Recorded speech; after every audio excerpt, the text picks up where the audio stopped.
Good evening, everybody. Thank you for watching. This is Apollo Detectives Part 3. I am Ben Emlyn Jones. I am joined by my trusty hosts, Andrew Traplin and Neil Geddes Ward. And we have a new lineup of panel to talk about the Apollo moon missions this evening. We're probably only saying what a lot of people are thinking, but will not dare. And I hope with this particular program, it'll encourage more and more people to speak out. We are a very small vocal tip of a huge silent iceberg, but let's make the rest of that iceberg as vocal as the tip. So Bart, how did you come about making your video? Well, I grew up being the biggest fan of the moon missions that I knew of. I mean, like, my dad was in the Air Force, and I grew up around aviation, and my dad got a VIP package of 9x12 color prints of Apollo 11, gave them to me as a 4-year-old. I had them up on my wall for about 10 years, looking at them every single day, 3,600 times in 10 years. And then when I was 14, I saw Bill Kaysing on a television, and he said we didn't go to the moon. I'm like, oh, I've never heard of that one before. Let me take a second look at these pictures. And sure enough, the shadows intersect. There's no burn crater under the lunar module, and you can kind of see the background, soil, and the soil they're standing on are in two different colors, where you can see almost a straight line, which is a fake backdrop. And I came to the conclusion that, with all this evidence that the Soviets were 5 times more advanced than we were, that 2 of the 3 astronauts wouldn't give interviews, that the administrator of NASA resigned days before the first mission, all these things, I said there's at least, a 1 out of 4 chance that they didn't go to the moon. And we had an investor who gave us a total for these 2 films, $1 million. He works for NASA as a board member of an aerospace company building rockets for them. This is the guy who financed our films, and he knows from an engineering point of view, the lunar module didn't have enough battery power to combat against 250 degrees outside and get it down to 72 degrees like they claim. Had they made it too hot or too cold, it would have been believable, but they're so arrogant, they say it's the perfect 72 degrees on a bank of car batteries. They wouldn't power a Cadillac for more than 20 minutes in the desert at against 100 degrees. He said the computers with 1/millionth the computing power of a cell phone, there's no way they could synchronize going from 0 miles per hour on the moon to 4,000 miles per hour in the alleged command module orbiting the moon, and synchronize that. If they were off by more than 1/20th of a second, they would have missed each other, and there was no way computers were fast enough to calculate that. So all this information, 3.5 years into the film, I pop in a tape and it says on the screen, do not show to the public. I'm like, oh, this should be interesting. So I hit fast forward and I see like a little blue ball Earth with the rest of the screen, black, like the Earth floating in space. And apparently this is supposed to be the camera lens at the window of the glass shooting the tiny Earth far away as if they're halfway to the moon. In fact, the part that they aired that says Neil Armstrong calling in from 130,000 miles out, right? So the camera was really at the back of the spacecraft. The circular window has, part of the Earth outside of it, and they either are sectioning off the Earth, or have a transparency that, to mimic the Earth. And basically, you see in real time, unedited, them faking being halfway to the moon right in front of your eyes. And then there's a third party of audio of the CIA that they accidentally let be recorded. And so you hear NASA say the TV picture looks great.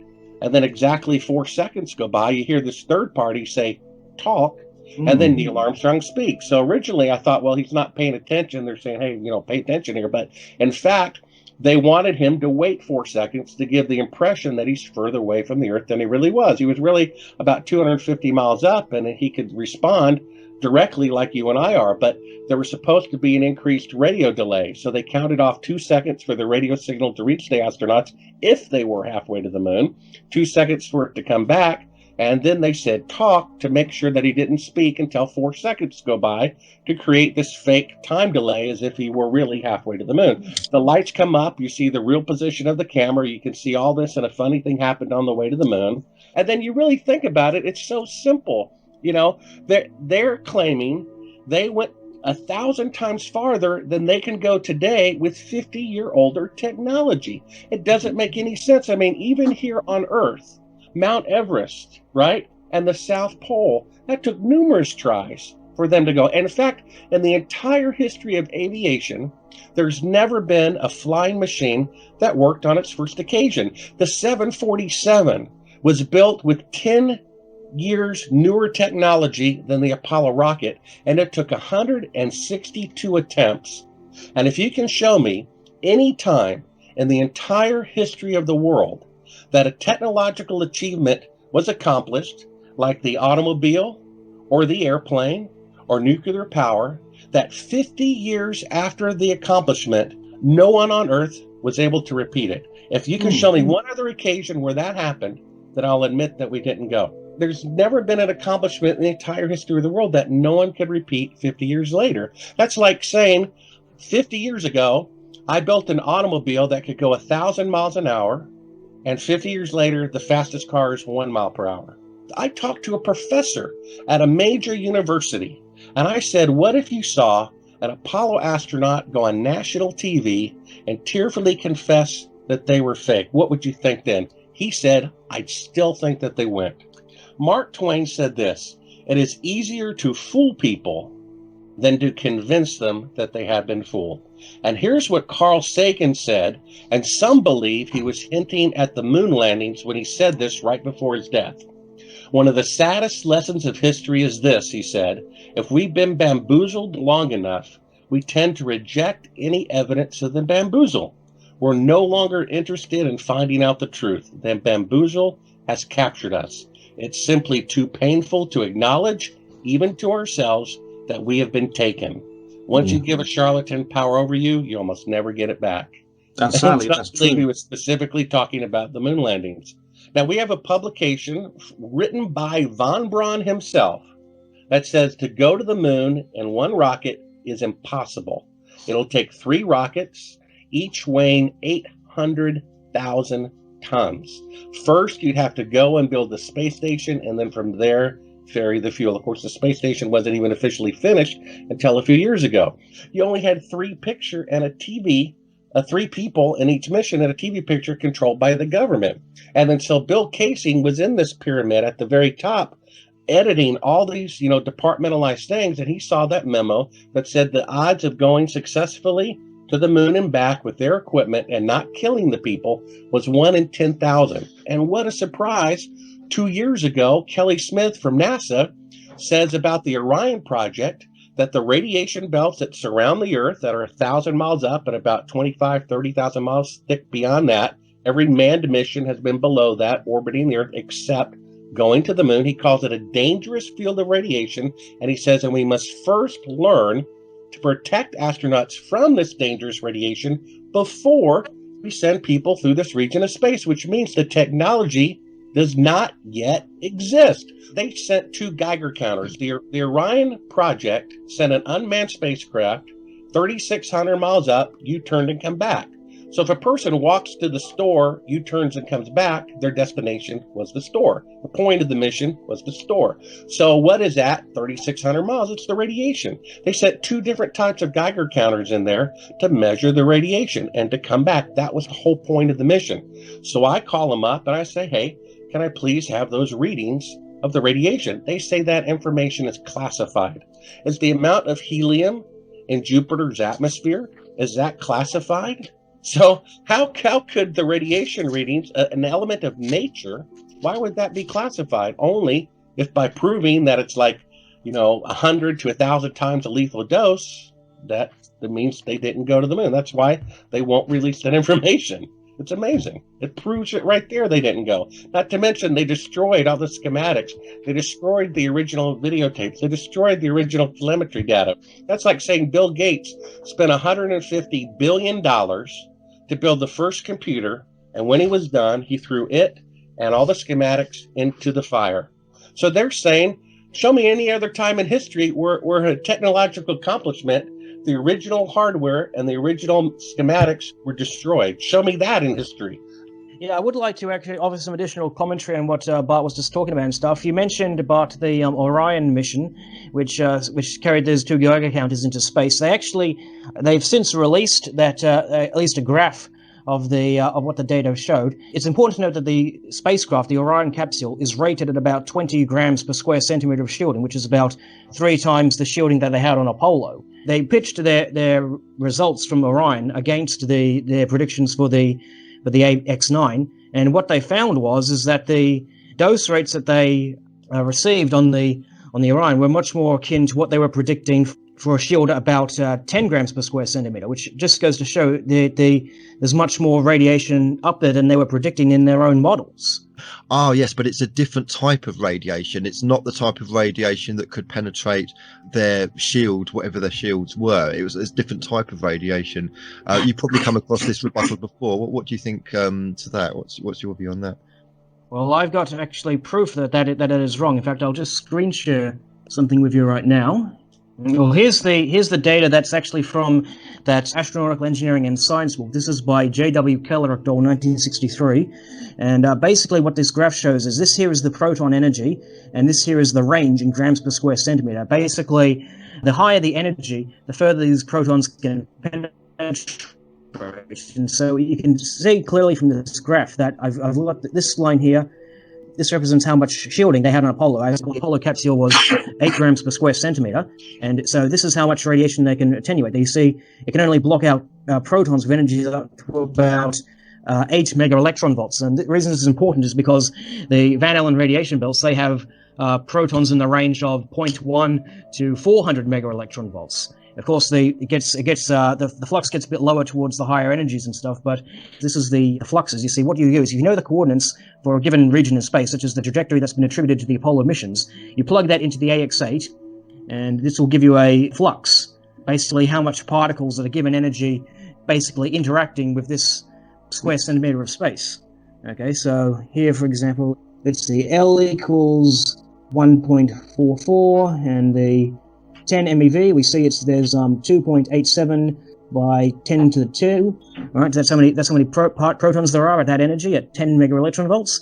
Basically, take the protons per square centimeter per second. You would multiply that by the surface area of a human, and because it's in seconds, you want to convert that to hours. There are 3,600 seconds in an hour. That gives you the amount of protons per hour. Then you would want to multiply it by the surface area of a human, which will basically give you the protons per hour. Now, each proton has a certain energy, so you would times that by the energy in question. That will give you the amount of energy in mega electron volts per hour. 1 mega electron volt is equal to 1.6 by 10 to the minus 13 joules. So they use that conversion. That will give you the amount of joules per hour. And now the human body has a mass of about 75 kilograms. So you divide that by 75. That will give you the amount of gray per hour. And if you choose, you can further convert that to rads per hour. Right? And in this case, I converted it to rad per minute. Now that will tell me how much rads they would have received. This is actually the absorbed dose, though. You see, there's an absorbed dose and there's an equivalent dose. The absorbed dose is the amount of radiation that's actually been absorbed into the human body. To find out what kind of damage it will do, you want to convert that into the equivalent dose. So you would multiply it by a Q factor.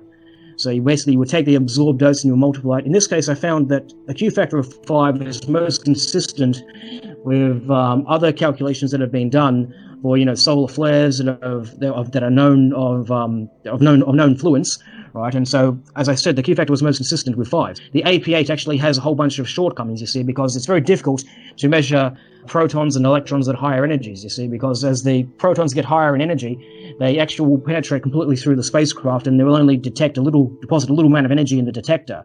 So for every hit that you're getting by the detector, there's probably 100 or so more that you're not detecting. From JERA's calculations, from that 1950s program, and from an article we have from Scientific American magazine, the magnitude ranges anywhere from 10 to 100 to up to 7,300 times more radiation than a lethal dose. That's why they cannot go to the moon. Plus, they do not have a rocket large enough. Plus, they would need to ferry fuel to a waste station at a space station first. They did not do. Again, if you could show me any time in technological history that a milestone was made and no one could repeat it for 50 years, then I'll say that the moon landing is real. The fact that they can't repeat it and they can only go 1/1000th the distance with 50 years newer technology, what more proof do you need? But here's the link to Scientific American magazine that says that the radiation is at this time from the Geiger counter probe that they sent up, which broke because it was vibrating so much because the radiation was so severe it broke the Geiger counter. And in this, they say what a lethal dose is, like 1 rem per day or week or year, whatever it is, I forget. And then that compared to the radiation dose of going through, and it's something like 10 to 100 times a lethal dose in this publication. Not to mention a time when they say on television it's 1,000 times a lethal dose. I don't know what more. Then you have the creator of the rocket, saying that you need 3 rockets, 800,000 tons each, to go to the moon, and then he builds a Saturn V, which weighs 2,500 tons, to go to the moon. I mean, is this guy incompetent? Can he be wrong by 30,000% on his math? Can math change 30,000% in a year? So, math never changed, and the fuel never changed, and the weight never changed of the rocket, so how could its capability change? I mean, it's one lie after another. It's unbelievable. There's so much more evidence that we did not go to the moon than there is. And if a professor, right, of a major university, Vanderbilt University, right, has the audacity to say, if he saw an astronaut confess that the moon missions were fake on live television, he would still think that they went, then we can see there that psychology is overriding people's intellect of being able to discern truth from lies. I just want to know, when you're looking at the Orion numbers there, Yes. okay, and I've looked at that same document, and I also looked up how they set the tests up. The battery-operated radiation detectors on the setup were set inside of closets, shielded closets, with a meter of sand around it and then a meter of water covering them as well. And the other thing is that Apollo has windows. Orion has the windows completely covered. So it's not a real fair comparison. I mean, how much shielding do the windows have? I'm not sure what kind of glass they were using on the Apollo. I imagine they would have been using something like lead glass. I'm not sure, but I'd have to look into that. The square windows have a double pane, and the triangular ones only have a single pane. The outside glass is for micromedia shielding, and it is vented to the outside. Here's a nice shot of the flag here. See how nice and soaking wet it is. I'm sure keeping it wet on the moon stops it from degrading so much.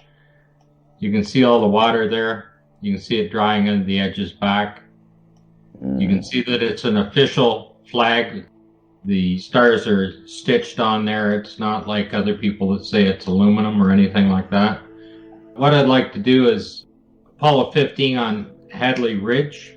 This is the ridge itself, right where the astronauts were on Apollo 15. They're claiming that it is 1,200 feet deep. And you can see the scale across the bottom there. It's just about a mile across, just a little under a mile across there.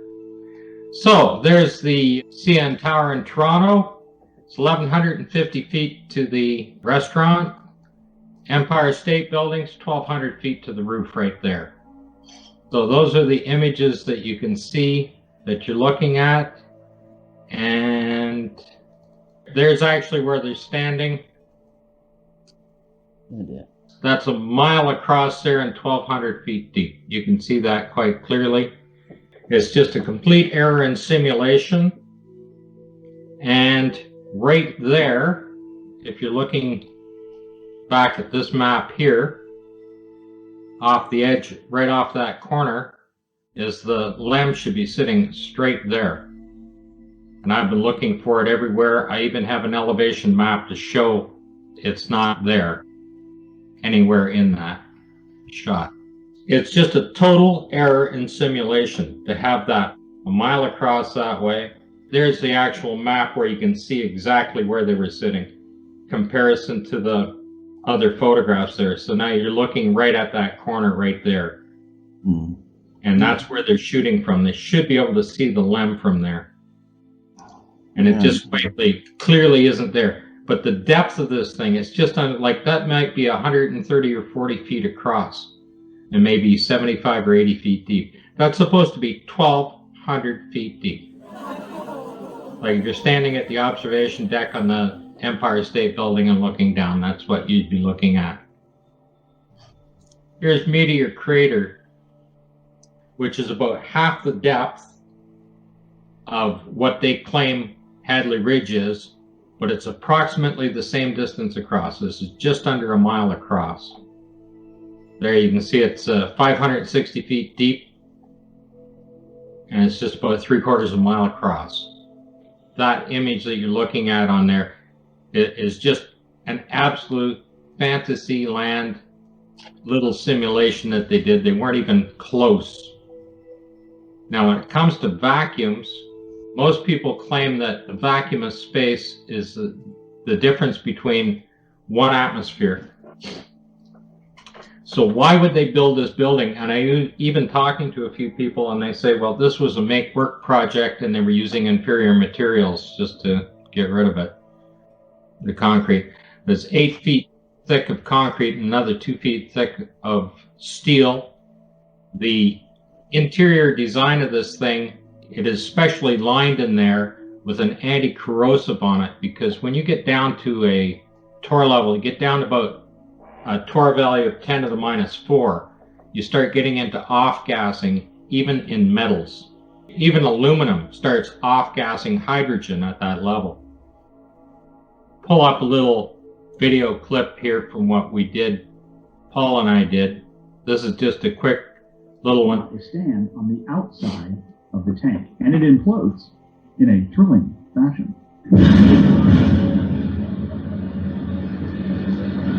That is only low pressure. You're not even getting into the torr value. You still have, you've only reduced to 176 torr. You're not even into a minus scale at that level. Other people claim that there's only one difference of 1 atmosphere when you go into a vacuum, and that a pop can would do it. This is only at about 400 torr that this goes off at.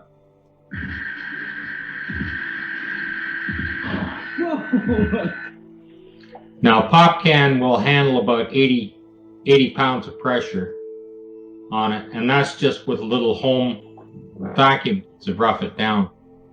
So now we're going to get into a little bit on the suits itself, because this you're going to find it absolutely amazing.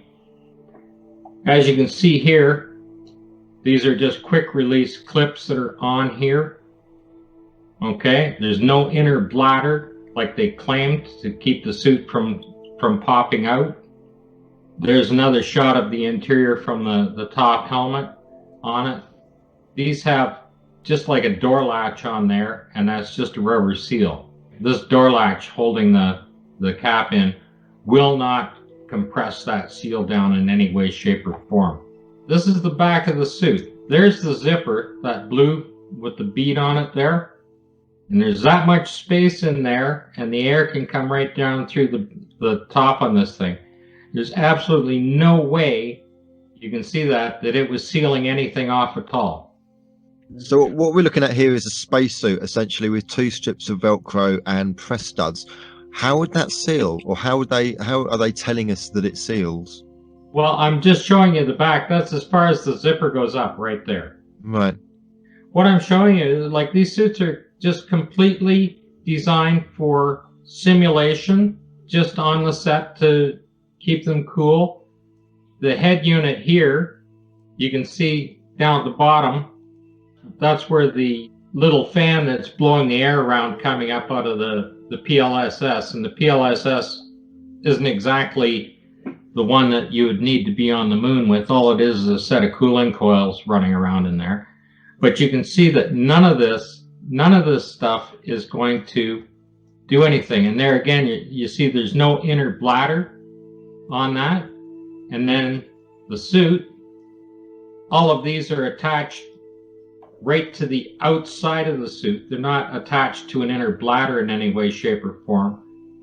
And the one guy that's working for NASA or writes on their journal site has a book out. It's Paulo Altamisto or something is the guy's name. And he claims that it's another completely different suit. That's just a band to hold on the top shielding of the suit. When you see the original on this with just the way those rings are, there's the gloves themselves, and you see they're done exactly the same way. No inner liner, no seal. This is, on the left-hand side, are what seals would be for that level of vacuum that they're in. And when you get to a torr value of 10 to the minus 6, you can't use rubber. You got to use metal rings on them, and they have to be properly compressed down. And of course, these don't have any of these. These are just quick release, so you can put them on and off for simulation. And the helmet's exactly the same way. Even something as small as a hair would stop them from being able to pump down a vacuum here on Earth. Can you imagine now they're coming in and out of the LEM, covered in dust, over top of the door seals. Here's a couple of shots of Apollo 11. This is Buzz Aldrin coming down the ladder, and you can see the red here and the red here. The gloves aren't even attached. Like, here's Schmidt, and he's just absolutely covered in mud here on the left, and then they've actually washed it off to take the next shot. There's Cernan. There's his sleeve right there on Cernan from Apollo 17. You can see it, nice shiny mud right on there, like that. Like I said, they're spending a whole lot of money just so they can keep alive two guys playing in the mud with a wet flag. If you look at how the gloves are done up, that ring is sitting there and this other one's this far up, and that's the distance between them. This is Buzz Aldrin. This is the man on the moon shot, the most famous shot in the world, right? And his glove isn't done up. So you're saying that underneath that, the flap that's pulled up over Aldrin's wrist, underneath that flap, the actual seal is undone. Is that what you're saying, Scott? Yeah, there's not enough room. You can see the black ring right there. Okay. Black band. Then there's that. That's how far down it is into the glove to get the other ring is there. So the rings are this far apart. Might be a little closer there. Might be up to there. That's about it. There's that much space in between them. They're not connected. You can see it right there. You can see it along the line of it. And that's the black band. And the other ring is down here. And it doesn't pull up. You mentioned the PLIS, the PLSS, the personal life support system. It consists, is there an oxygen tank and just a cooling system and heating and things like that? There's a few liters of water which is pumped around to cool the astronauts. And we're told that it is sublimated out and you get the decompression of water removing the heat. But you never see any clouds of steam or clouds of ice crystals which would occur on the lunar surface if it was doing that. A lot of people who use scuba equipment who would dearly love to have a tank that they could use for 8 hours underwater, which is what we're told happened on Apollo 17. They were out on the EVA for 8 hours without replenishing any of the equipment they were carrying on the back. No water. You can do the calculation. I think Ralph Rene did the calculation in his book. How much water would you need to remove the predicted amount of heat that will be generated on the lunar surface? So I'd just like to go back to something you mentioned earlier. You made a reference to a film indicating that how it was all done. Make believe. That's it. And mirrors. The chapter which is entitled Who was behind it, who was behind the fabrication of Apollo, he comes up with two very, very interesting names. One of them is Douglas Trumbull, who was Stanley Kubrick's special effects director on 2001. He also did the special effects on Back to the Future, Star Trek the movie, Blade Runner, and Close Encounters. He was using models on all those. They weren't CGI. Now, Jarrah, I know, has done work on the slow motion figures. In the enhanced version, there are 7 different slow motion speeds that he's identified, depending on where the astronauts happen to be in relation to the camera. He also says the camera is also very busy, which distracts the viewer. The camera always appears to be moving. The problem was that you cannot film a slow motion effect of sand dropping. So when you get an astronaut kicking the sand, his movement appears to be slower than the sand is falling at, which indicates that because you can put a lot of things on wires, like astronauts and pieces of equipment, you can't put sand on wires. So the sand is one of the big giveaways of the slow motion technique. There were 3 different film sizes used: 16 millimeter, 36 millimeter, and 70 millimeter. These were all used as a result of the technique of transferring the information, probably 16 millimeter originally, onto different sizes and different speeds and different falling rates to make it appear to be on the moon. There's also a lot of model work done, and a very large scale model of the lunar surface derived from lunar orbiter photographs. That's where most of them come from. So those films are still available. As I say, if you know where to look, you go on the Aldous website or go on Trevor Weaver's website. And I'd also like to mention another book just published by Randy Walsh, who lives quite near to Scott, in Toronto. And he's working on his part 2. This is the Apollo moon missions, Hiding a Hoax in Plain Sight, part 1. Part 2 looks into more detail. It's a fairly technical book, so it's a great interest to people who are looking at the technical side, as we are, of Apollo. And Randy has done a great job in collating the information, putting it together, and publishing it in a fairly easily assimilated format.